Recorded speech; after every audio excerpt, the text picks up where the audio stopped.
Hey there. So the podcast is currently on an extended hiatus so that I can write my next book and work on some other exciting projects. But while we're away, I hope you'll enjoy this fan favorite episode from the archives. If you want brand new content to help you make peace with food and heal from diet culture, come sign up for my free weekly newsletter at christyharrison.com/newsletter, where I answer a weekly listener question. And as always, if you join my Intuitive Eating Fundamentals course at christyharrison.com/course, you get access to our exclusive monthly Q&A podcast where I answer all your new questions. Just go to christyharrison.com/newsletter and christyharrison.com/course to sign up, or click the links in the episode description.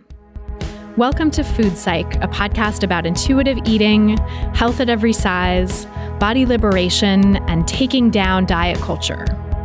I'm your host, Christy Harrison, and I'm an anti-diet registered dietitian, certified intuitive eating counselor, and author of the book Anti-Diet: Reclaim Your Time, Money, Well-Being, and Happiness Through Intuitive Eating, which is available wherever books are sold.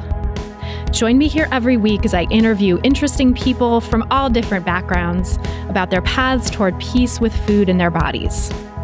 And by the way, on this show, we bleep out diet culture stuff like weight and calorie numbers, but we don't censor swear words or other adult language, so listener discretion is advised. Anti-diet revolution, we're for health at every size. Eat the foods you like. Food Psych. Hey there, welcome to episode 228 of Food Psych. I'm your host, Christy Harrison, and today I'm talking with Elyse Resch, fellow anti-diet dietitian and co-author of the book Intuitive Eating, for her second appearance on the pod. We discuss what to expect in the upcoming 4th edition of Intuitive Eating, how intuitive eating might look different in eating disorder recovery and food insecurity, eating intuitively at different developmental stages of life, her new Intuitive Eating Workbook for teens, how not to turn intuitive eating into a diet, and so much more. I cannot wait to share our conversation with you in just a moment. It's always so good to talk with Elyse. But first, I'll answer this week's listener question. It's from a listener named rsweet81 who writes, "Thanks so much for your podcast. My eating habits have been inarguably unhealthy for as long as I can remember. My relationship with food has been disordered since I was about 13. I'm nearly 29 now with 2 young kids, a boy and a girl. I'm still confused about what I should be eating, and I end up eating too much at irregular times, and it's often junk. My confusion about how I should be eating is compounded by diet culture, being a picky eater/vegetarian. Last year, despite appearing quite fit and healthy, I learned that my cholesterol is high. How can I improve my relationship with food while getting my cholesterol on track? I don't know what messages to listen to." So thanks rsweet81 for that great question. And before I answer, just my standard disclaimer that these answers and this podcast in general are for informational and educational purposes only and aren't a substitute for individual medical or mental health advice. So before I talk about cholesterol, I want to point out that it sounds from your question like you're doing a lot of restrictive eating without really knowing it. The fact that you say you end up eating quote-unquote too much, and that it's often quote-unquote junk at irregular times, and that you're also a picky eater tells me that you're restricting.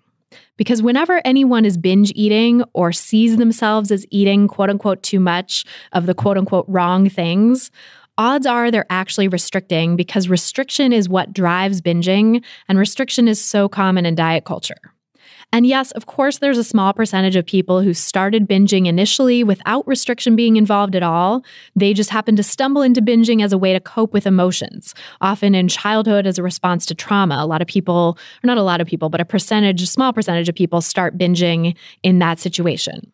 But the thing is, even those people live in diet culture, and they can't help but get sucked into restricting, which is what happens when you binge in this culture, because it tells you you're bad for eating quote unquote too much, and that if you gain any weight, it's terrible and you must immediately lose it by restricting your eating. And so even if the binging started out just for self-soothing reasons back when you were a kid, These days, it's very much tied up in diet culture beliefs about how you supposedly should be eating less, which is, of course, restriction. It's restrictive thinking. It's the same effect as restrictive behaviors with food, and usually the two are kind of inseparable. They go hand in hand. And so I'd say that really anyone who binges in this culture, no matter why they started binging initially, is also restricting. And that goes for people all across the body size spectrum, including those in the very largest bodies. If you're binging, look for the restriction and work to heal that. So that's the first point I want to make here in talking about your relationship with food. Secondly, you mentioned that you quote unquote appear fit and healthy. And that's another red flag to me that you're actually eating restrictively, which I know might sound weird, but in my experience, many of the people who have an image of themselves as being quote unquote fit and healthy can actually be incredibly disordered with food. We've talked about this on the podcast. The episode with Tiffany Rowe comes to mind as one of them, where the person talked about this supposed picture of fitness and health as actually being super disordered. But that is the case for so many people who appear on the surface to be so-called fit and healthy. And of course, that's not necessarily the case across the board, right? But in this culture, it's so hard to see yourself as appearing fit and healthy because of the cultural standard of extreme thinness that's foisted onto all of us that says, you know, you're not quote unquote fit or quote unquote healthy unless you reach this ideal of ultra thinness. And so because of that, I find that the people who do describe their appearance that way are actually often quite weight suppressed. And weight suppressed really just means that you're much thinner than your own body is meant to be. You don't actually have to look emaciated to be severely weight suppressed. So I say all of this as a preface to discussing your cholesterol levels because research shows that people with anorexia have significantly higher cholesterol than people without eating disorders. And these differences persist even with partial weight restoration, meaning when people are still restrictive eaters, but just not as acutely weight suppressed as they were before when they were maybe diagnosed with anorexia, they still have high cholesterol levels. That is from a 2019 systematic review that we'll link to in the show notes. That's really good scientific evidence because it reviews multiple other studies. And this cholesterol issue is true, by the way, for people who restrict and binge, as well as for that much smaller percentage of people who just restrict.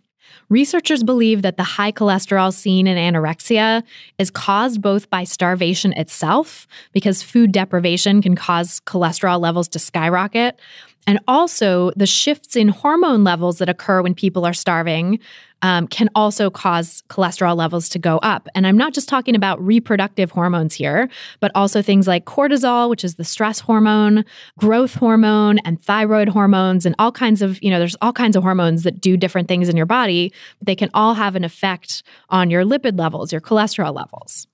So based on that evidence and my clinical experience and just some of those red flags that I'm hearing in your question, I would say that food restriction and weight suppression are the most likely explanation for high cholesterol in a case like yours.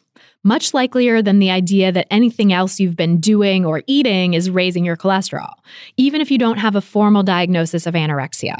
Because we know that only a minuscule fraction of people who restrict their eating and are weight suppressed ever get a diagnosis of anorexia, because the diagnostic process is so flawed and so weight biased. I've talked about that a lot on the podcast as well. The episode with Rachel Milner and the episode with Aaron Harrop go into that a lot more. The process of getting a diagnosis for anorexia is very weight biased, and many, many more people actually would meet the criteria for anorexia than do get diagnosed. So, of course, I'm not just diagnosing you with anorexia based on your question, because that would be impossible, right? You can't make a diagnosis like that. I would have to see you as a client. Actually, a therapist would have to see you as a client, technically, because therapists are the ones that do the diagnosis of eating disorders.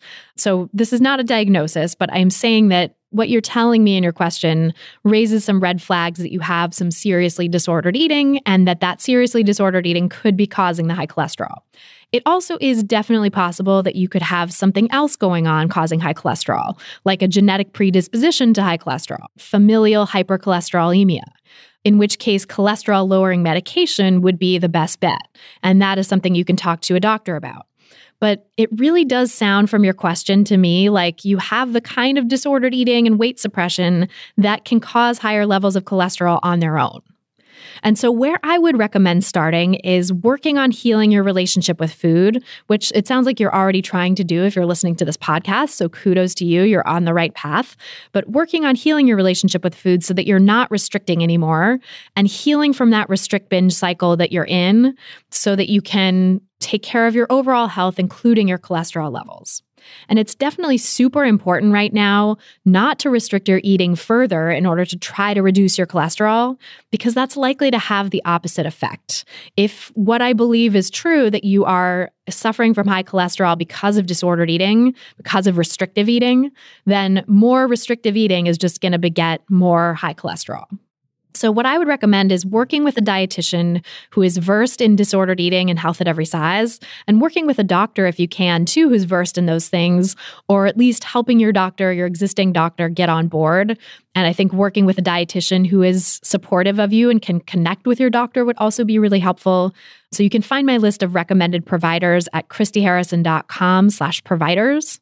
That's christyharrison.com/providers. These are all folks that have been on the podcast and that I know are really committed to intuitive eating and health at every size and have a good understanding of disordered eating and recovery. So I really hope you can get the support you need to recover and heal your relationship with food. It sounds like you've been struggling for a very long time, and trust that your body will be able to heal and that you don't need to be eating restrictively in order to manage your cholesterol, that the first order of business is healing your relationship with food.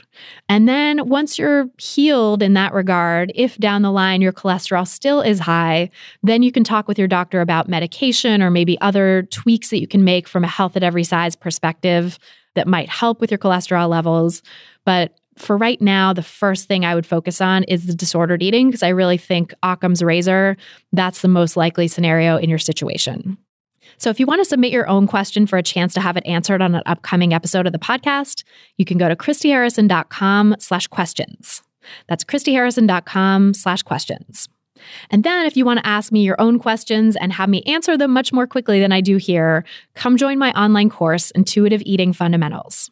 The course has a monthly Q&A podcast just for course participants, where you get to ask your own questions every month and have me answer them. And you get to listen to hundreds of answers I've given to other participants already over the last almost 4 years that I've been doing the course, so that you can work through the nuances of intuitive eating and really put it into practice in your own life. The course also has 13 modules of audio and written content teaching you the principles of intuitive eating in depth, plus a private community forum just for course participants so that you can connect with people all over the world who are on this anti-diet path and get daily guidance from my team and from me and from each other. If you're ready to break free from diet culture and reclaim the life it stole from you, learn more and sign up for the course at christyharrison.com/course. That's christyharrison.com/course. This episode of Food Psych is brought to you by my book, Anti-Diet: Reclaim Your Time, Money, Well-Being, and Happiness Through Intuitive Eating, which is now available wherever books are sold, all the major booksellers. It's a must-read if you listen to this podcast, I have to say, because it dives deep into the history of diet culture and the ways in which it harms us. And it also talks about how to heal your relationship with food and your body, all the stuff that we're always talking about here. But instead of being scattered across several hundred podcast episodes, it's all in one place with lots of new reporting as well. I really wanted to make this a comprehensive guide to the anti-diet life. Plus, it has hundreds of scientific references and resources to help you break free from diet culture and make peace with food and your body. And it was strongly recommended by today's guest, Elyse Resch, actually, who said this about the book. This book will change your life. This well-researched, well-referenced, yet accessible new book will give you all you need to know about diet culture and how to challenge it.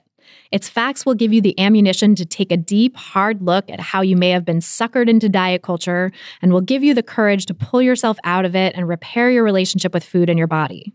I am asking all of my clients to read this because it is so powerful and compelling. Every practitioner in the fields of eating disorders, nutrition, and psychology will find this book to be one of the most important in their library. And every person who is not a practitioner in these fields will find that this book will change their life. Oh my gosh. Thank you so much, Elyse, for that amazing review. That means so much to me. And so do all the amazing reviews the book has been getting, by the way. So if you've left a review already, thank you so much. If you've read the book and you want to leave a review and you love the book, I would be so appreciative if you would leave a review on Amazon, even if you do not purchase from Amazon. It's great to do it on Amazon because that's where a lot of people get their reviews.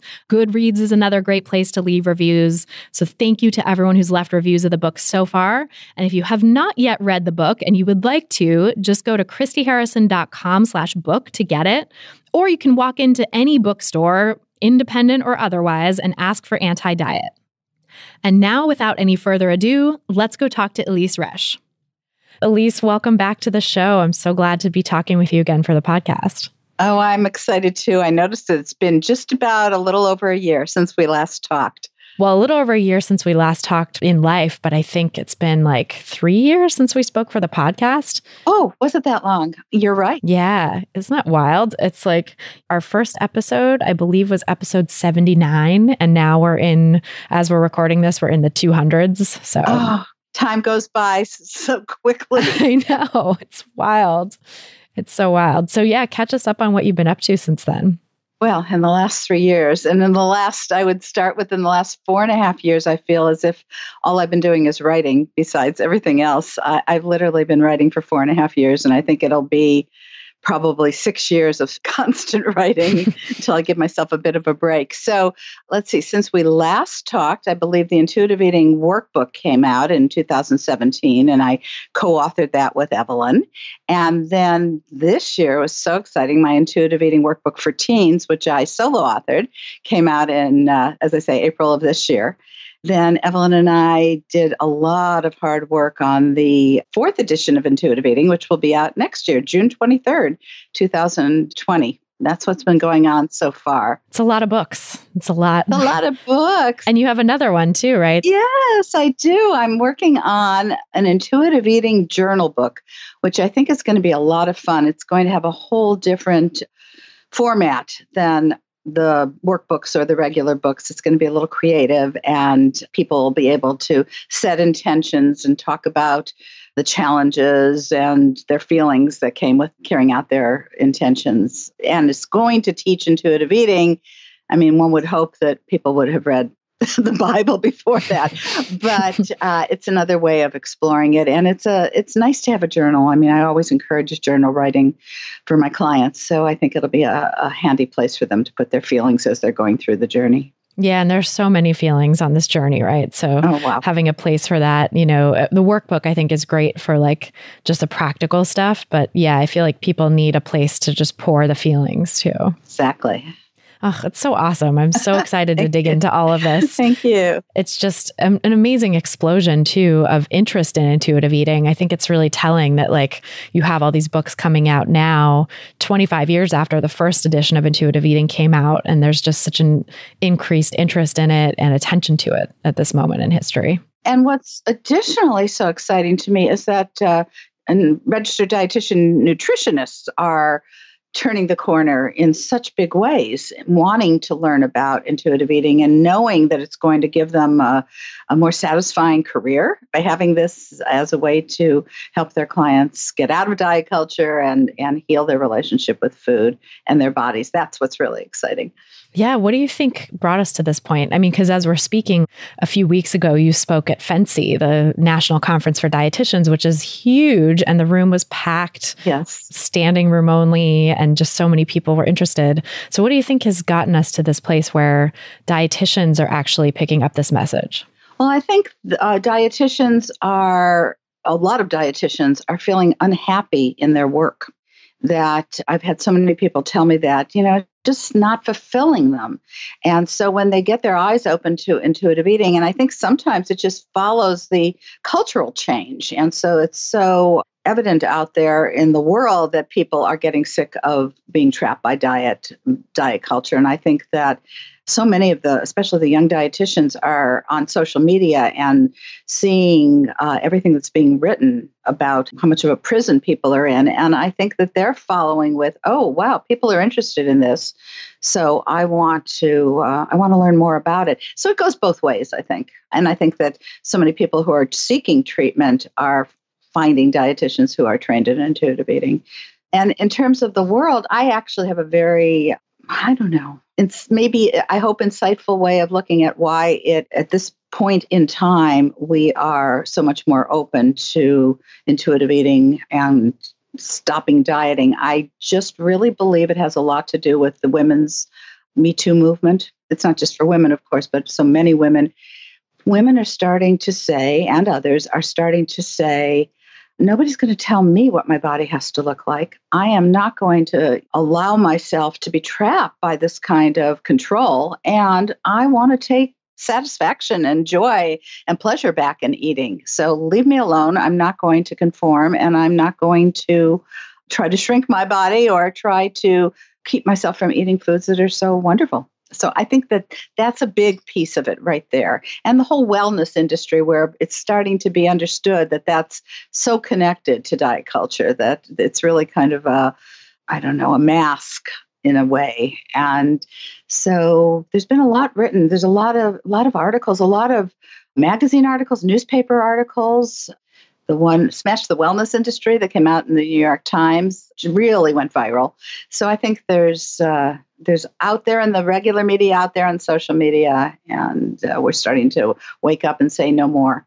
I, kind of outing my age, I was around during the second wave of feminism, where prior to that, I can only speak for women, but we were, my friends and I, we were all pretty much trapped by just kind of a template for how we were supposed to live our lives.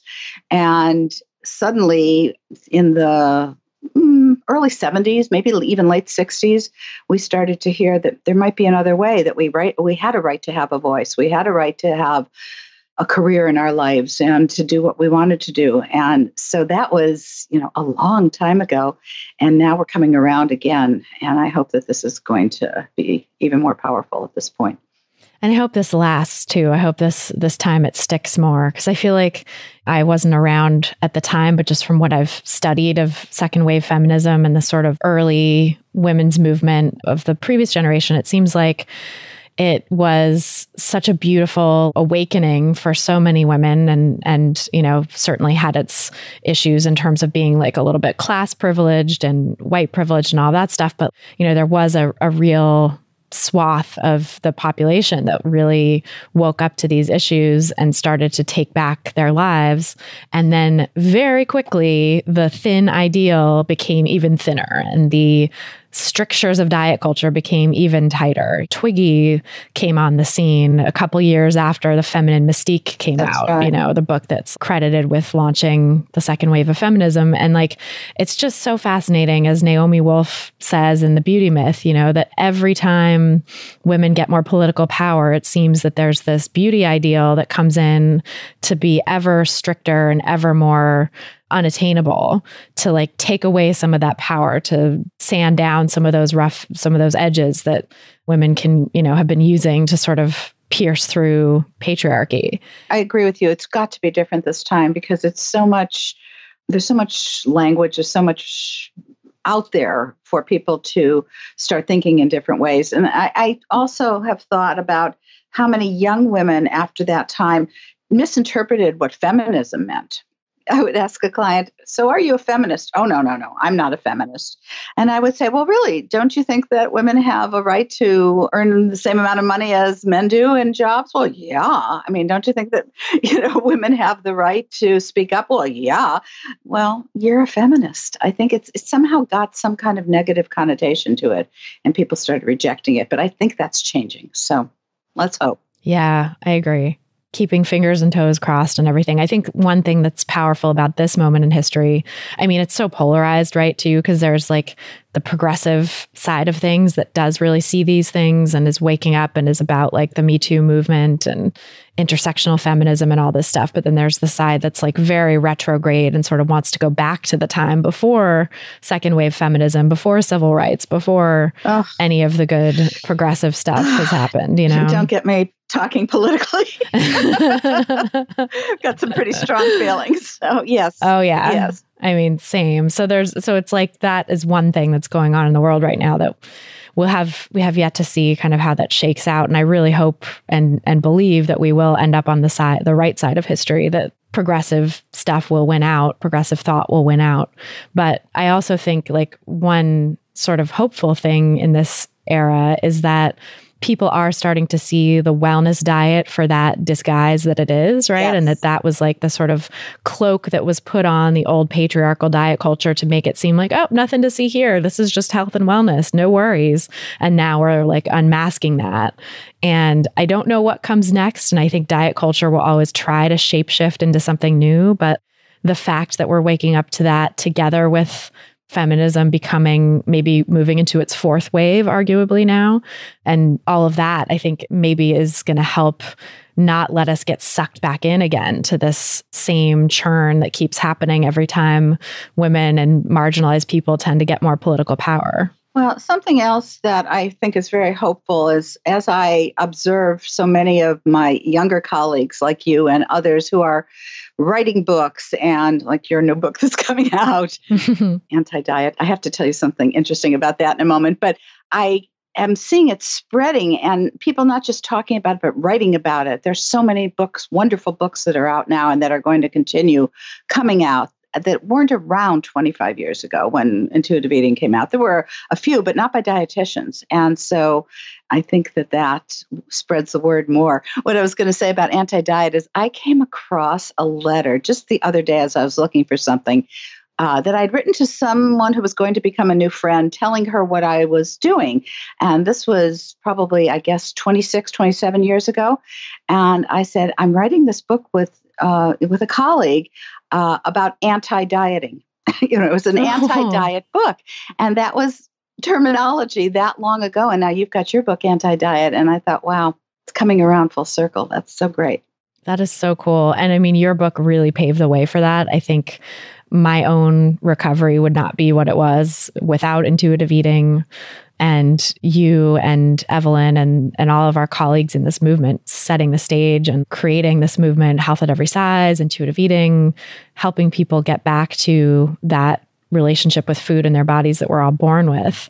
I don't think that we would be at this moment that we're at now where I could write a book like this and have, a major publisher not question me. I mean, that was one of the things that I kind of had, in the back of my mind going into it was like, okay, if I sign with a major publisher, are they going to have like all these changes they want me to make it more marketable, to make it more in line with like the other diet books that they sell? And I'm so grateful and so happy with Little Brown, my publisher, who just was like completely on board the entire way, like never a question.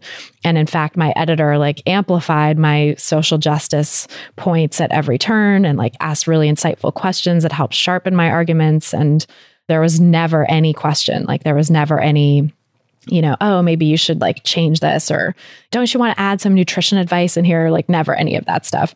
But, I think to get to the point where this publisher and, these editors and people that I worked with were there mentally, I think speaks to how far we've come and how you and all of our colleagues in this movement who are working 25 years ago, 30 years ago to like set this stage, like all of the work that you did kind of made that possible. Well, I'm just so grateful for being, a part of this and being able to spread the word. And I'm also so grateful that scientifically, there are so many researchers that are interested in intuitive eating. And there's been over, I think, about 120 studies now validating it as an evidence-based process, which gives it so much more clout, I think, out there in the world. It's not just theory. It's there. It's foundation. But I'm so glad that this was such a help for you as well.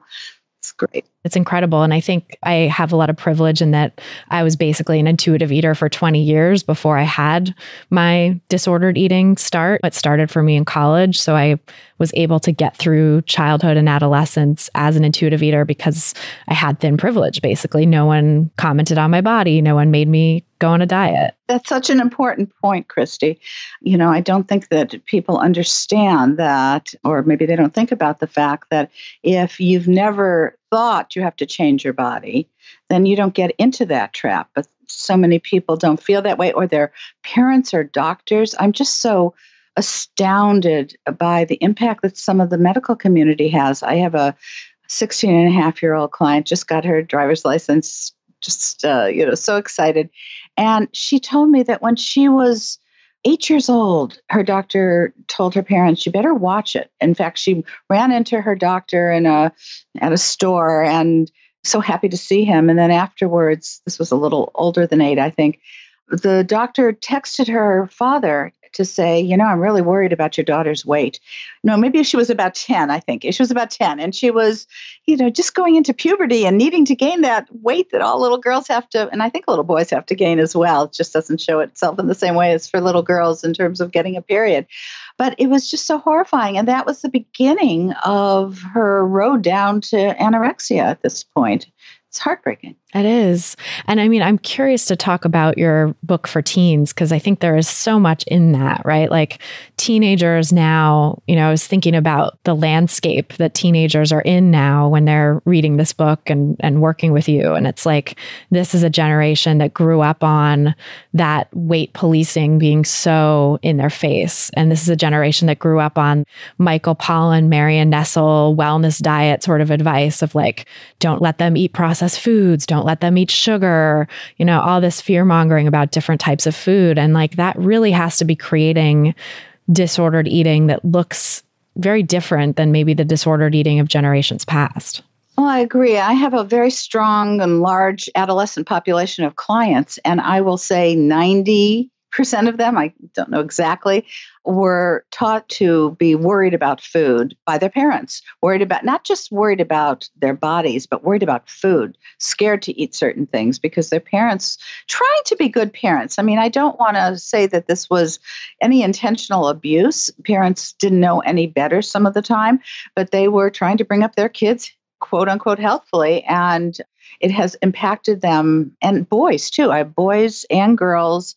I've had some clients who are in transition also, and it's affecting everybody. And so I was very excited to be able to write this book for teens, because giving a teenager the intuitive eating book is a big chunk, to read. And most of them don't want to. They've got so much work to do in school. But I wrote the workbook in a way that would appeal to them. I kind of used as best as I could teen language and very concise and concrete ideas for them to think about.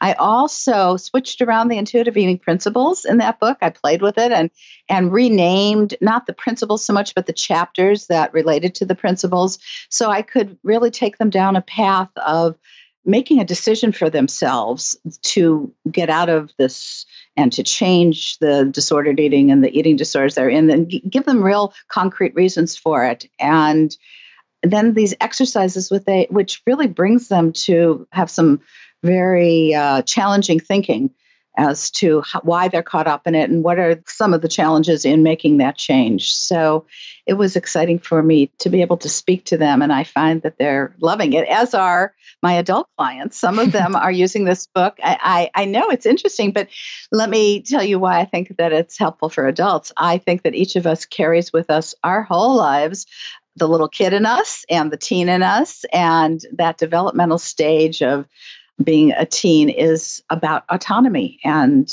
doing what is right for you. And so the adults who are getting in touch with their own internal teens and allowing themselves to go back to the years when they were chronologically teens and look at where this all started for them. There's been some profound changes and realizations for some of my adult clients with it. But for the teenagers, it really speaks to them about, they don't have a lot of control over their lives. So the one thing, and I made a big point of this in the very first chapter, the one thing that they actually do have power and control over is what they put in their mouths. and listening to their internal wisdom. And so it was an appeal for them to look at intuitive eating as something that would give them that sense of autonomy versus going on one of the latest, craziest fad diets, which has nothing to do with their autonomy, which is an external force on them. Yeah, that's such a powerful message. And I think, that also speaks to the idea that so many people develop eating disorders in teenage years and adolescence as a way to try to control things that feel out of control, also as a response to diet culture and increased pressure to adhere to a certain standard, which is, again, coming from the outside. That's not autonomous. It's responding to external pressure. And so this idea that like intuitive eating is a way to reclaim that sense of agency, I think is so powerful. Exactly. And so as they start to understand that the eating disorder is really a false sense of control because it really doesn't give them, any serious lifelong control in their lives. And intuitive eating is forever. They can tune in and do what they want. I do sometimes often have to talk to parents, bring them in and help them change the language in their homes and help them understand that their children and their teenagers really have wisdom inside and start giving them that power rather than trying to tell them what to eat. Yeah. How does that go with the parents? Because as you said, these are parents who think they're doing the right thing by restricting food and maybe have a lot of their own internalized wellness diet stuff or other diet culture stuff that they're dealing with. Well, I appeal to them from a psychological level. I just love the psychology behind intuitive eating, and I love psychology in its biggest form. So when I'm talking to a parent, I actually had a mother in yesterday of a 14-and-a-half-year-old boy whom I'm seeing who has anorexia nervosa. And I don't want them in any way to feel, shame or feel blamed. I just want to help them understand that what they've been doing with their best interest at heart is actually psychologically problematic for their kids. So by trying, this particular mother was always worrying about cholesterol and worrying about, the father has some quote unquote weight issues and really trying to prevent her son from having these problems and having any health issues. And he had been a little larger boy when he was starting to go through puberty and to try to help her that regardless of any true nutritional science, psychologically pushing that on a child is only going to make them go the other way. And so it's tricky, but I could see in this mother's eyes that she was able to own the impact that she and her husband had on her son without me, as I say, without me shaming her, and be able to say, okay, I've got to let go of some of my beliefs, even if I can't really get into it and really believe that you're telling me that sugar isn't evil. And by giving him this freedom now to make decisions for himself and letting him know that there are no good foods and bad foods, okay, I'm getting it. And I was really pleased with how she surrendered to the understanding of the psychology of it. Yeah. And I think that's actually such a good way into, for people who are really new to this message. It can be probably a lot easier for them to accept that, okay, there's this sort of reverse psychology that happens where the more you clamp down and forbid certain things, the more that the kid or whoever, the person is going to gravitate towards those foods or end up eating out of control, feeling out of control with food, whatever, because they've been restricted, even if they can't understand the nuances, or if they have, some parents I imagine have pretty strong beliefs themselves in, yes, fad diets like keto or Whole30 or whatever, where they just can't see the science for what it is. They're wedded to their own fake science or whatever. So. And it's amazing to me how many parents don't really understand the developmental stage of adolescence, that it's so important for their teen to have a sense of agency in the world, and that this is, by taking it away from them, by giving them these messages of negativity about food, and trying to control their teens' food, that they're going to get them one way or another, that healthy adolescence is going to act out. So let's not promote acting out in this realm. I wish parents could understand that in every realm too.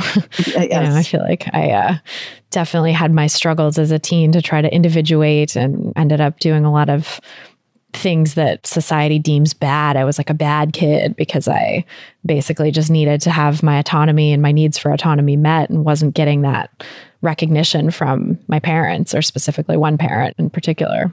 Right. I'm so often helping people understand that this shows a healthy ego when an adolescent is needing to have their own voice, or as an adult who is quote unquote failing at dieting. I mean, this is a sense of a strong ego because people don't want to be told what to do, especially teenagers don't want to be told what to do. And so they're not bad teenagers, they're just trying to express this need to have a sense of who they are and, as you say, individuate and form their ego identity. And the more we can educate people about that developmental need, it's so important. It starts early in childhood. I have a great respect for Erik Erikson, who was a German-American psychoanalyst and behavioral psychologist, and he created the 8 stages of man, which, now I'd call him up and I'd say, hey, Dr. Erikson, we got to call it 8 stages of human.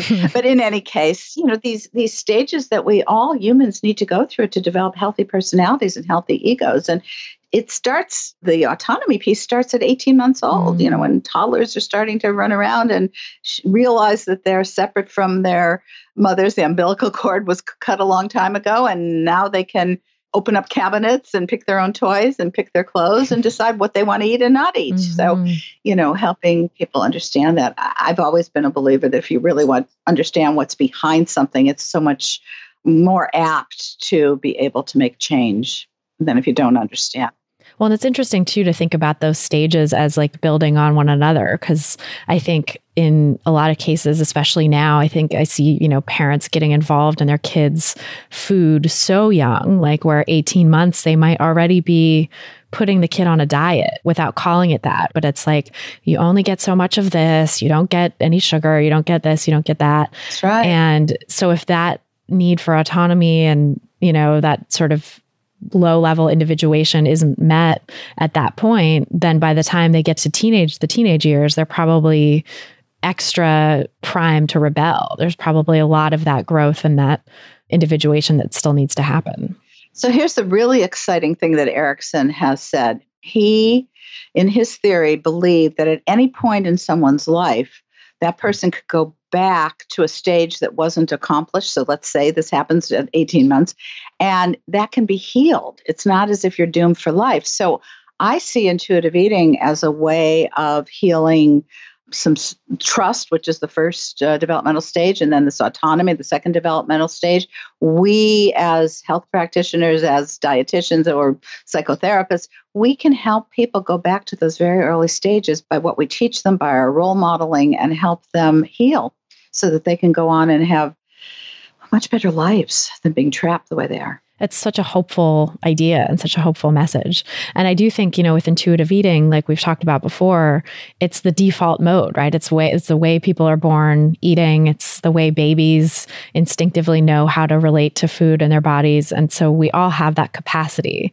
It's just, it gets taken away. And for some people, it gets really cut off or really buried, I guess, you could say. And so the process of healing and reconnecting with intuitive eating is about unburying it and uncovering that wisdom that's already there. And what's also so exciting for me, I love my work, and what's so exciting for me is that since I've been doing this for 37 years and intuitive eating's been out for 25 years now, I have been able to help so many of my clients heal their own disordered eating, and then they go on to have children of their own, and they're raising them as intuitive eaters. Some of these kids are out of college now, and they have never had a problem with eating because of the way their parents have raised them. So rather than, some parents who say, oh, no, I'm going to protect my child from having the problems I had because I was a larger child. No, it's not that, because they're not protecting their children in that way. They're making it worse for them. It's, in fact, teaching them to trust their bodies and to know that they have this wisdom within them. That's just so wonderful. And so to see, the products of these people who've done their own work and are raising their children that way, it's phenomenal. That's so incredible. And especially because they live in diet culture just like everyone else, right? So like they're still having to deal with all these pressures that we all deal with. But it sounds like the way that they were raised gave them a certain resilience towards that they know how to navigate it. I think that's a perfect word, resilience, because yes, they see it in their friends, And I have one client who's got 13-year-old twin daughters, and they can't even understand why these kids have such problems, because they've been raised so well with intuitive eating, and they hear it. They hear what the kids are saying. The other kids, they hear what's out there. Some of them are already on social media and reading things. But they negate it. They go, this is, I don't get this. Why are they doing that? That's so silly. That's amazing to be able to just sort of let it roll off like that and to dismiss it without a thought, or without really grasping it. I mean, how cool would it be if everyone could be like that? Well, the world is changing, Christy. The world is changing, what we were talking about before. I really do think it's spreading. Yeah, absolutely. And I hope the next generation has more people in it that are raised like that. I wonder if there's a study to be done on those folks, the people that have worked, the parents that have worked with you or worked with any intuitive eating counselor, and healed their relationship with food and then gone on to raise their kids, comparing folks in that camp, the kids in that camp, to the general public in terms of their relationship with food. Well, anyone listening to this podcast, if you're up for it, please, I'm not a researcher, but if anyone is, how great would that be? And I could give them lots of information. Well, I know we do have some researchers listening too, and that is one thing that I love, is putting ideas like that out there and seeing people run with them, or having ideas like that get talked about in our community, and then seeing people do studies that support what we know and what we know in clinical practice, just like those, 130 studies or whatever you were mentioning about intuitive eating. That is such a wonderful testament to what you had already been practicing for years before even writing the book. Right. And when I met Tracy Tilka, who is one of the most important researchers, or one of the most fundamental researchers in intuitive eating, and I just thanked her for all the work she has done. And she said, "Oh my goodness, Elyse, thank you for intuitive eating, because it's given me this amazing fertile field to do research in." So call out to the researchers. I know, they're so needed. I mean, it's so interesting, this dynamic between research and practice, that I think we have to have the research there in order to justify the practice in this day and age of evidence-based practice. And that's a good thing, but it's also like, I think it needs to be there to justify also to the larger culture why this is important. Well, people do get impressed by hearing it's scientifically based.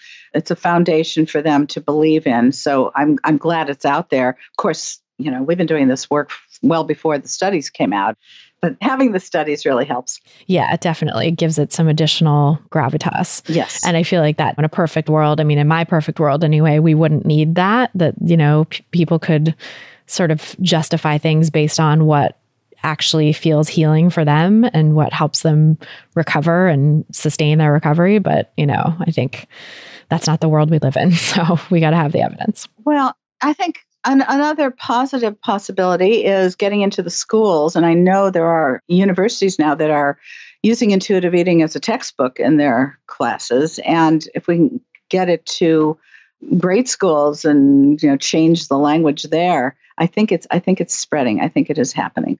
Yeah, I've definitely heard from people who work in schools, who are teachers, or who have maybe some an administrative role that has some agency over what gets taught about nutrition and food. And that's really exciting, because right now I feel like what gets taught about nutrition and food in schools is often so diety, so problematic, so disordered, teaching people to be afraid of certain foods and to count calories and restrict, and it's just horrible. And I once had a 10-and-a-half-year-old boy with anorexia. They were coming to do physical fitness training or testing with them, and he started to hear about muscle versus fat, and boom, he was on his way. He started restricting his food. He didn't want to have any fat on his body. He wanted to have more muscle. So there's a lot of things that can happen in the schools that are negative. Some schools, I think, weigh the kids and then call out the weights. I've heard horror stories about that. Yeah. And that's such a setup for disordered eating that can last into adolescence and beyond. That's just horrifying. That's right. We need to stop that for sure. Yes, we do. Well, I'm curious to talk a little bit about the new edition of Intuitive Eating too, because we've been talking about like how long that, the book has been out in some form and just how it's evolved over the years. So I'm curious what's new in the 25th anniversary edition that you can discuss, and how have you learned and grown since you published the first edition? Well, I think what's most important is to understand that, well, now it would be about 26, 27 years ago when we started writing the books. We were not evolved the way we are today. We didn't understand the social justice issues. We didn't understand weight stigma the way we do today. So we made some statements early on that we are completely reversing now. In the first book, it was something like I don't even remember how it was stated, but on the cover it said something about find your healthy weight, which would not be anything we would ever talk about today. So we are being kind to ourselves for the fact that we could only know what we could know back then. And interestingly, not the second edition, because it wasn't really a revision, it was just an addition of the eating disorder chapter. But in the third edition, we really tried to remedy a lot of that. And then when we went over this third edition, which was written 9 years ago, we realized, oh my goodness, we didn't get as far as we needed to. So this fourth edition, we are hoping that we have fixed it so that we are current with everything that's happening in the world today, and we're not triggering anybody and not having some false implication about weight in this book. So that's a big piece of it, and that goes through the whole book. Then in the Raising Kids chapter, which is kind of my baby, I added a piece on what's called baby-led weaning, which is the term is kind of a misconception. It's like baby-led solids, where babies are given essentially intuitive eating for babies when they're ready to have solid foods. And the main focus on that is that the family eats together. The family eats a variety of foods. There's no good or bad foods. The baby sits at the table and grabs at what they want to grab at. And there's actually a focus on not feeding them pureed foods, but actually allowing them to play with food and put it in their mouths, in the front of their mouths, versus the spoon going in the back of their mouths. There's less choking with it. And it may seem revolutionary, but it's been around forever, well before there was pureed food. And so there's a piece on that that's new. And then Evelyn has put in, an update on the research. So, we've done a lot of editing through the book. I think everybody will love it, I hope. I'm so excited for it. I cannot wait. Thank you. Just the fact that I so appreciate you being transparent about the process and the evolution, because it really is, 25 years is a long time for a book to be around. And I look at stuff I wrote 9-10 years ago and I'm like, oh yeah, I've really come a long way too, or even when I first started the podcast almost 7 years ago now, like that first season is behind a paywall for a reason, because it's not current with my thinking now. Christy, I think we have to have self-compassion as professionals. We have to not beat ourselves up for things that we couldn't have known about until we knew about them. And I think our job for all of us is to have our eyes open and our ears open to understanding the mistakes we've made and to changing that. What troubles me is the people I run into, especially a lot of people of my generation, who are so close-minded, who poo-poo so many of the things that they need to be open to. And so, I have compassion. So does Evelyn. We have self-compassion for what happened then. And we are grateful for the fact that we're open to making that change. Yeah. I'm so grateful for you for that too, because not everybody is like that. Like you said, there are people in your generation that are just so closed off, and it's like, this is the way I've always been doing it. And people of every generation really that are like that, But yeah, the self-compassion is so huge. And I think especially as dietitians too, like we are so steeped in weight stigma from the get-go. Not just in diet culture, but also in our training. It like amplifies the weight stigma that we pick up from diet culture, and fat phobia and food phobia is rampant in dietetics training. So I think especially for dietitians to come out of that and come into a way of thinking that's antithetical to that, it takes time and it takes self-reflection and effort and community input as well. It's all of it. And that's why I was so astounded and grateful to see over 2,000 people in the room at FNCE at the national conference, for those who don't know what that is, of dietitians, to see all of these dietitians of all ages being open to the change. And I was thinking that some of them weren't even born when the first edition of Intuitive Eating came out. There's some young people there who are straight out of school, and it's all new for them and wonderful. So Yeah, it's very encouraging. It's so cool too that there's some people who are just learning that at the beginning of their career. I really wish that I had been able to do that. I'm so grateful. Although I will say I run a supervision group once a month, and I always offer it an opening for students to participate in one way or the other, whether it's in person or, on Zoom. And I often get comments about how frustrated they are in their internships, what they're being taught and what they are now understanding is just so wrong and destructive, and not knowing how they can speak up to their supervisors and kind of like throw them the book, have them read this. Maybe they'll open their minds. I know. One can hope. Yes. I mean, I think that is the challenge, right? It's like students having to sort of toe the line in a system that is so weight biased and so mired in that already. Well, I was remembering recently when I was in graduate school, which was in the 70s, I had I guess you would call it medical nutrition therapy class. Now it was called nutrition therapy. I don't remember what it was called. Actually, something like that. And the teacher asked us to write a paper, and I disagreed with what the teacher had to say. So I wrote 2 papers. I wrote the paper the way she wanted it, and then I wrote the paper the way I believed in it. And I thought, if she's going to fail me, she can't fail me, because I gave her the paper that that met what she had taught, but it was just I was not happy with it. And so I was challenging it. I don't think she liked me very much. Did you already have an inkling back then of what was wrong with conventional nutrition wisdom, or how did that come to be? Well, I had no intention of going into the field of and I keep using the quotes, but I have to, weight management. I just didn't want any part of it. I even knew then that diets didn't work. And I had my own eating disorder based on restriction and then binging, restrict and binge, and had gotten out of that and had healed that. And I knew that dieting was so similar to it. But yet in graduate school, we were taught to give people meal plans with exchanges, a diabetic exchange list, and even for people who didn't have diabetes, but using that. And it just made me so uncomfortable. My gut said, this is not what I want to do. So I trained at a clinic at Children's Hospital here in Los Angeles for developmentally disabled kids. And I planned to have that as my career. My work was going to be with developmentally disabled kids. And I didn't get the referrals for that. I kept getting referrals from doctors for people with high cholesterol, people with diabetes, tell them to lose weight. That was what the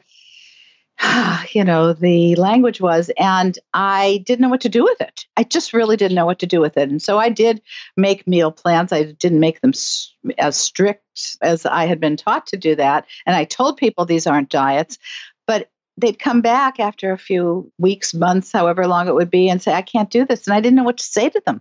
I didn't know how to fix it. So I think that I was wanting to avoid that because I didn't know any other way.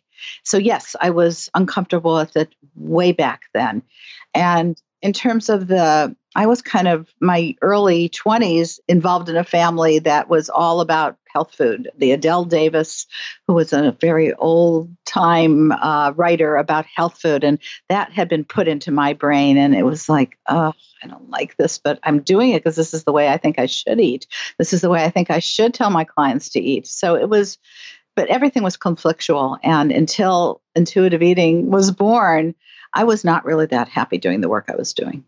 I think that's helpful for people to hear, anyone listening at the beginning of their career, really any stage of their career who has that sense. Because I think I've heard this from a lot of people who've been on the podcast too, where they were like, I was going to quit dietetics. I didn't want to be a dietitian. I myself actually almost quit dietetics too. I was this close to finishing my internship and was just like, I'm making money as a book editor and freelance writer. I don't really need this. I thought at the time, I was like, do I really need these letters after my name? Maybe it doesn't matter. I have all the schooling and the training. And so I was going to just walk away from it. And I'm so glad I stuck through it to the end. But there was a lot that wasn't clicking, that wasn't feeling right. And I think if you can listen to that intuition and sort of say what is it about this career that doesn't really feel right, and follow that towards something better. And there's so much depth and meaning in doing this work. And there's so much gratification at seeing people's eyes light up and recognize that that they're not failures, and this whole thing I was talking about their successes at ego identity when they can't stay on a diet, and to help them. Their whole body language changes. It's as if they can just, relax and say, oh, thank goodness I don't ever have to do this again, this old way. And it's just wonderful doing that work. And the other way was not wonderful. So it's a complete paradigm shift. I want to talk a little bit too about intuitive eating with eating disorders, because I know you said off mic that you use the new book, the teen book, with teens with eating disorders. And, I get asked a lot how people can reconcile or use intuitive eating with eating disorder recovery. So just curious kind of how you approach that. Okay. So it's one of my bugaboos, that this myth that you can't use intuitive eating in treating eating disorders, because so many people have a reductionist view of what intuitive eating is. They think it's all about hunger and fullness. And then they say, well, if it's only about hunger and fullness, people who have eating disorders can't be in touch with their true signals, so we can't use it. They don't understand that there's so many other aspects and principles of intuitive eating that from the get-go, helping people make peace with food, making all foods emotionally equivalent, helping people have respect for the way they talk about their bodies and, how they treat their bodies, helping people look at the rules that have been in their lives and the quote unquote food police that have been, I gotta stop saying quote unquote.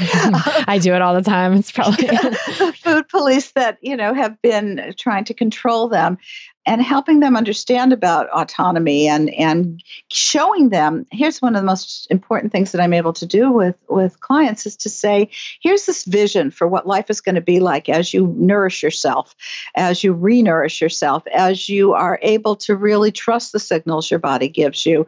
You're going to have this freedom that you haven't had with the eating disorder, because you're always feeling scared and trapped that you're going to do something wrong. And with intuitive eating, you're completely free. And so helping them understand that early on is so important. It's a vision. I've had clients say, oh, I can't wait till I can actually trust it. And I say to them, with hunger, if you feel hungry, trust it. That's a true signal. It's just that you can't trust the fullness, especially if someone has restricted and their weight is low and everything's slowed down. So that's the general idea of it. And using the workbook gets them to looking at some of the thinking that brought them into their eating disorders. So translating it from it was a diet to it was restriction.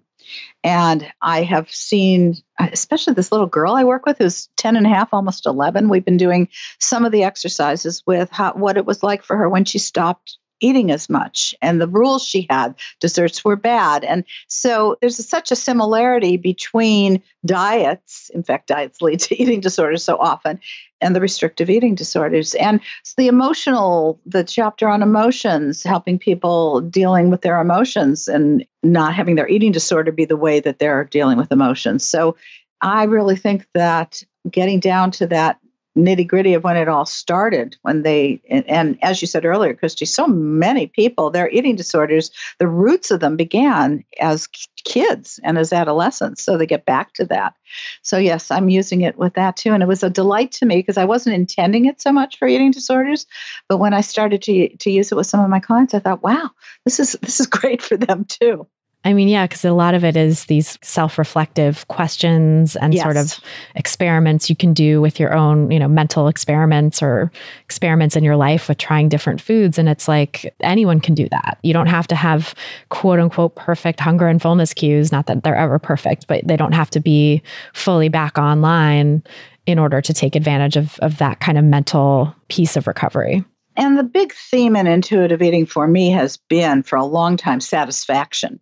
And so working with clients who have eating disorders who aren't really getting any satisfaction in the amount that if they're not eating enough or if they're eating more than their bodies need, they're not having satisfying meals, and helping them understand that they have a right to have their needs met. And one of their needs is to have pleasure and satisfaction in this world. And so that comes out in this book. And that's why the second chapter in the teen book is about satisfaction and starting to figure out the ways that you can enjoy food more by taking off the rules and by setting up environments that are pleasant. And I really like that it's front and center like that, because it is, as you say in the other book, it's like the hub that drives the wheel of intuitive eating, right? So it's it's nice to have that put forward. And I also think, I mean, my favorite principle, I guess, for naming favorites is reject the diet mentality, because it's so foundational and it's so, I think, important to everything else. And I basically wrote a whole book about reject the diet mentality. Right, it's like, right, anti-diet. Yeah. Well, that's always going to be the first one. Whatever I would write, it would be the first principle. But then I jumped around after that. And I think in rethinking, we weren't going to do a major overhaul in this way, but in my rethinking of intuitive eating, I would have put satisfaction as the second chapter, which I'm also doing. I'm writing an intuitive eating journal book right now. It's opportunity to journal feelings, and I'm using satisfaction as the second chapter in that as well. Yeah, I feel like it is sometimes, especially if people go through it methodically, the principles kind of one by one, satisfaction can feel a little late because you want to bring that in to everything. You want to infuse it in the work that they're doing to honor their hunger and make peace with food and the foods that are satifying and stuff. And I think it's very hard to honor fullness if you haven't been thinking about satisfaction. So, and if you haven't made peace with food, you have to have food security. You have to know that you can have the food, whenever you want it. And then recognizing that when you're comfortably full, it just doesn't taste as good afterwards. So satisfaction. Yeah.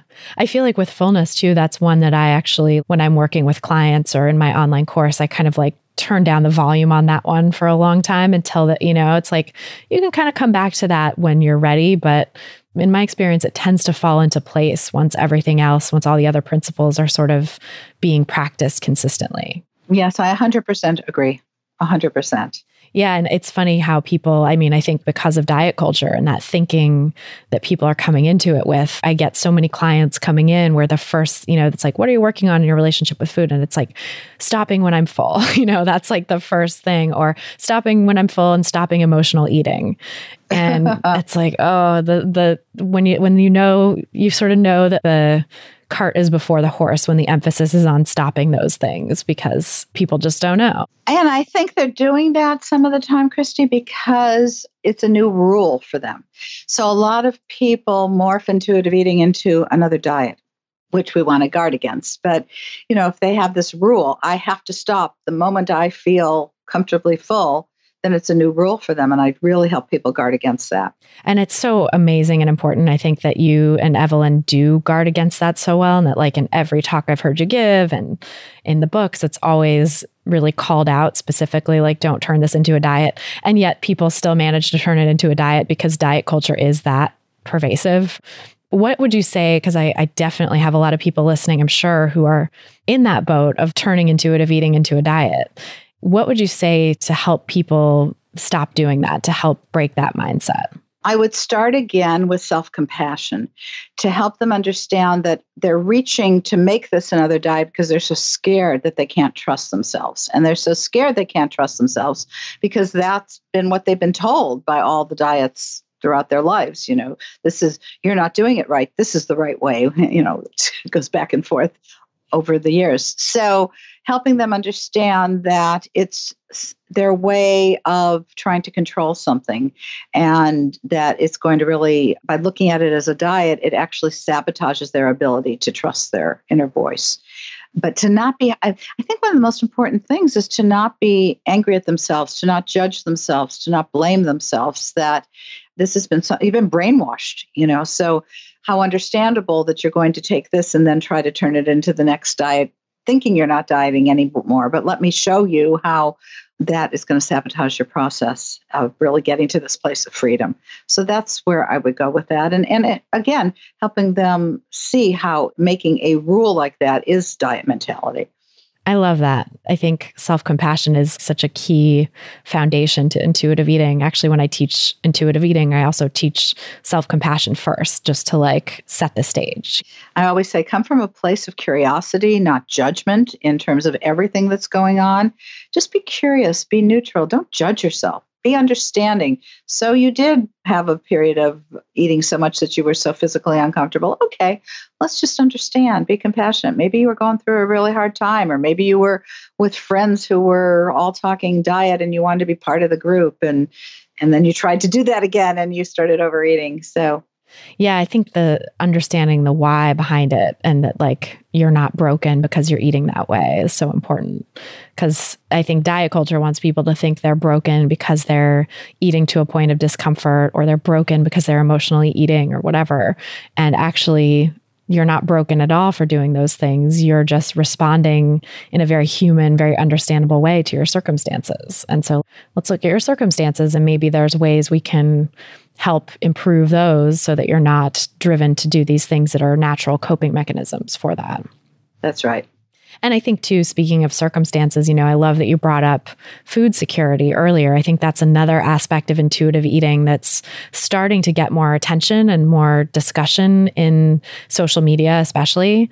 But that, I think people don't always have the capacity to engage in the full expression of intuitive eating when they are experiencing food insecurity. But to me, I've been thinking about this a lot lately, and I'd love to hear your thoughts on this. To me, I would say it's still intuitive eating when you're food insecure and you're working to get more stable access to food. Or maybe it's working on the circumstances that would allow that, like working on getting a job or more benefits that can support you and allow you to have food access. That to me is also intuitive eating. Intuitive eating is not, it has to be all 10 principles checked off the list. It's a practice and a process. And if you're in that process with whatever circumstances you're in, that you're working towards fundamentally self-care through food, taking care of yourself by getting enough food, and not letting diet culture interfere with that, whatever place you're at, that's intuitive eating. Well, it's intuitive living, and it's also about like Maslow's hierarchy of needs. We have to have the basic needs met. So if someone doesn't have the access to fruits and vegetables and is living on fast food, well, good. They're getting food in them. We cannot be judgmental. And I think I said something in my talk about intuitive eating is a privilege in its highest form. To really fully be at peace with food, you have to be able to have the security to have the food. So I like what you said, Christy, about it extending to finding ways to have better self-care if they can. And people who can't, to have compassion for them. Yeah, absolutely. There's no moral obligation to be pursuing health or to be attaining health, whatever that looks like. Well, our basic need is to get energy in our bodies, right? I may have a degree in nutrition.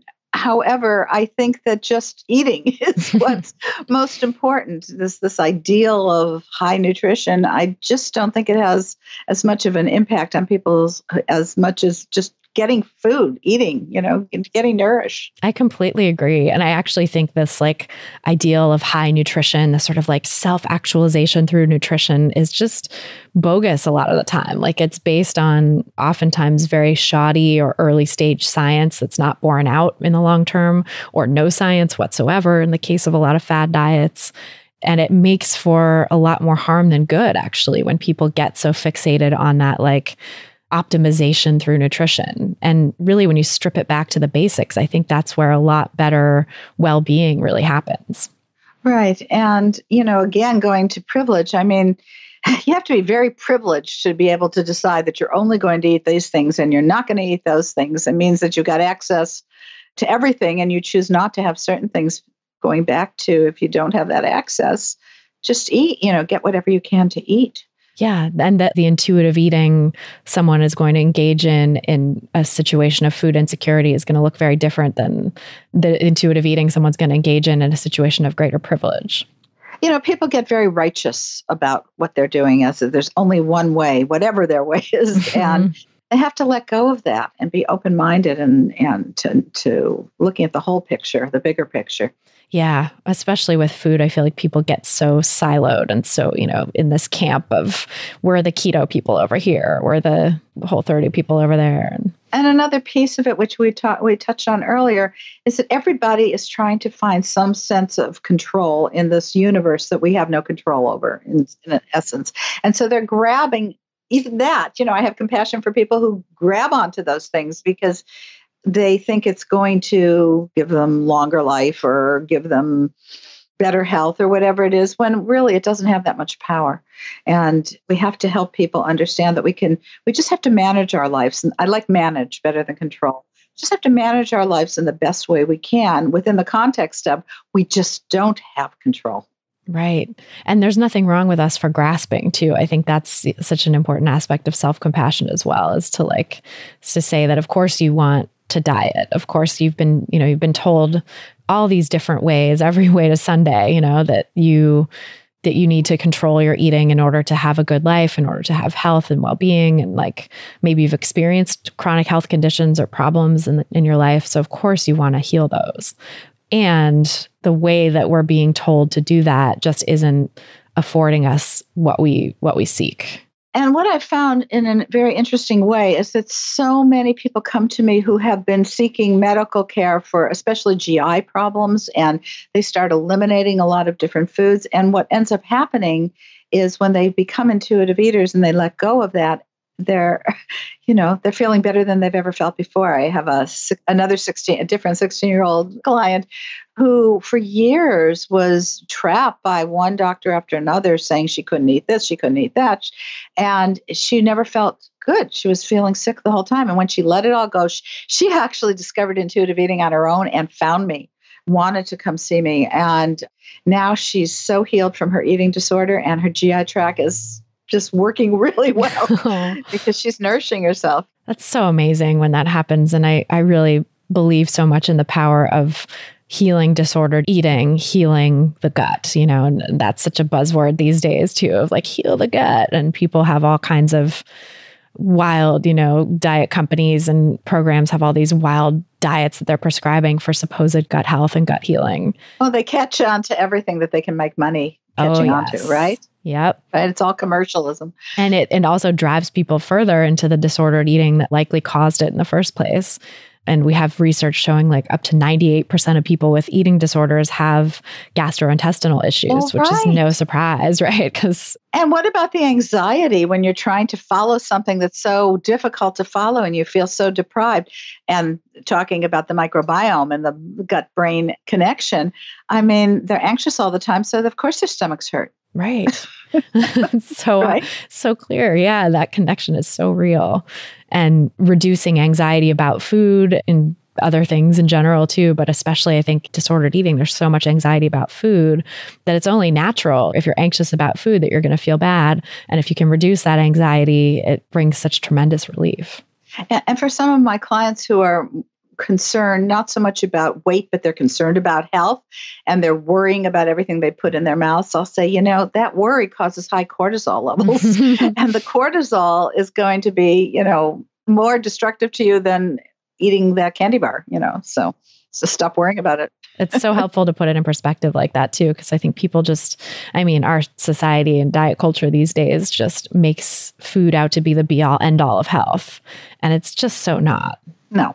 It's not. I often say to my clients, that all foods break down to carbon, hydrogen, oxygen, and if it's protein, nitrogen, we break that all down. So why are we making such differences in foods? And they're like, really? Really? Yeah. It's all the same stuff. Yeah. It all breaks down chemically. If you've had some chemistry, that, yeah. So. I feel like that's the benefit of knowing nutrition information too, is being able to use it for good in that way to help bust some myths or give people some information that sort of awakens wonder about the body and its abilities. Well, that's why I actually like to plug registered dietitian nutritionists, because we have to have that science and that information. Whereas there are people, I live in California and we do not have licensure here for dietitians. So anybody can open up an office and say, I'm a nutritionist and start telling people what to eat. And they don't necessarily have the science behind them. Yeah, but that science gives such an extra layer of opportunity for this discussion and richness. Well, I love talking with you, Elyse. I could talk with you forever. But thank you. Yes. I love it too. It's wonderful, Christy. Oh, thank you. Yeah, well, tell us where people can find you and learn more about your work. So I have my own personal website, which is ElyseResch.com, and I have lots of things on there. I have a whole link to something I call my words of wisdom, just from all these years of gathering some pieces of wisdom for living life. And I have talks I've given and explanations of intuitive eating. It's a pretty personal website. And then there's the Intuitive Eating website, which is intuitiveeating.org, not .com, but .org. And that will give information about all the science, the studies behind intuitive eating. And for people who want to become certified as intuitive eating counselors, it gives that information. And for the public, for resources to find people who have been trained in intuitive eating, that's on that website as well. And then if anybody wants to write to me, I probably shouldn't put that out there, but it's just ElyseResch@gmail.com. It's really easy. I didn't make it complicated. So people can just find you. I'm easily found, yes. And then your books are coming out. The teen book is out now, right? And then the 25th anniversary edition is out in June. Yes. And then the journal book will be out 2021. It takes 2 years. Well, as you well know, Christy, it takes a long time from the time you sign a contract to write a book until it's actually out there. I was going to say on the bookshelves, if there are any bookshelves left for them to be out. So the bookstores. So yes. So it's one after another. It was 2017, as I said, with the Intuitive Eating Workbook. And then it jumped to 2019 with the teen book, and 2020 for the 4th edition, anniversary edition, and 2021 for the journal book. So exciting. I'm really psyched to see all these books come out and get my hands on advanced copies. I cannot wait. And I'm also consulting with a couple of dietitians on writing an intuitive eating related book. I can't give you the specifics of it. So there are people who really, people who are intuitive eating counselors who are writing some more books, the more the merrier, of legitimate intuitive eating books. There are a lot of people who have co-opted it and aren't really legitimate. And we just actually saw something about some book that is named exactly the name of our book, or revolutionary program that works, by some guy. I don't know who it is. And it's just outrageous. I feel like I saw that the other day and I was meaning to write to you about it, and then I got sidetracked, but it was like so random that it was, obviously trying to capitalize on your good name, but just horrifying. And like with books, you can't copyright a title, right? So it's so frustrating to be able to, discern what's the real one. Exactly. So that's very troubling, but I just hope that people will find the source and get the best information. Well, I'm doing my best to point everyone towards you and to know that you are the original intuitive eating pros, the original authors of intuitive eating, and really the only book that has the title Intuitive Eating that I would ever point anyone to. So thank you. And we have a lot of support out in the community on social media, people, being angry that other people are giving out misinformation. So I'm grateful for anybody out there who is letting the public know to be careful about that. Yes, it's rampant, people trying to co-opt intuitive eating into a diet, but it is not a diet, and you're doing amazing work to clarify that. So I love it. Thank you, Christy. Thank you so much. Thank you so much for being here. Great opportunity. Thank you. So that's our show. Thanks again so much to Elyse Resch for joining us on this episode, and thanks to you as always for listening. If you're looking for some practical tips to help you get started on the anti-diet path, grab my free audio guide, 7 Simple Strategies for Finding Peace and Freedom with Food. Just go to christyharrison.com/strategies to get it. That's christyharrison.com/strategies. If you've gotten something out of this podcast, please help us reach more people who need to hear the anti-diet message by sharing this episode and subscribing to the pod on Apple Podcasts or your favorite podcast platform, whatever that may be. You can see all the places to subscribe at christyharrison.com/subscribe. To get full show notes from this episode, including all the resources we mentioned, plus a full transcript, just go to christyharrison.com/228. That's christyharrison.com/228. And to get the transcript, just scroll down to the bottom of the page and enter your email address. This episode was brought to you by my book, Anti-Diet: Reclaim Your Time, Money, Well-Being, and Happiness Through Intuitive Eating, which is now available wherever books are sold. Just go to christyharrison.com/book to order it online, or pop into your local independent bookstore and ask for Anti-Diet. And if you've already read and loved the book, I would be so grateful if you could leave a nice review in Amazon or Goodreads and upvote the other great reviews. A big thanks, as always, to our editor and sound engineer, Mike Lalonde, our community and content associate, Vinci Chue, and our administrative assistant, Julianne Watasik, for helping me out with all the moving parts that go into producing this show every week. Our album art was photographed by Abby Moore Photography and designed by Meredith Noble. Our theme song was written and performed by Carolyn Pennypacker Riggs, and I'm your host, Christy Harrison. Thanks again for listening, and until next time, stay psyched.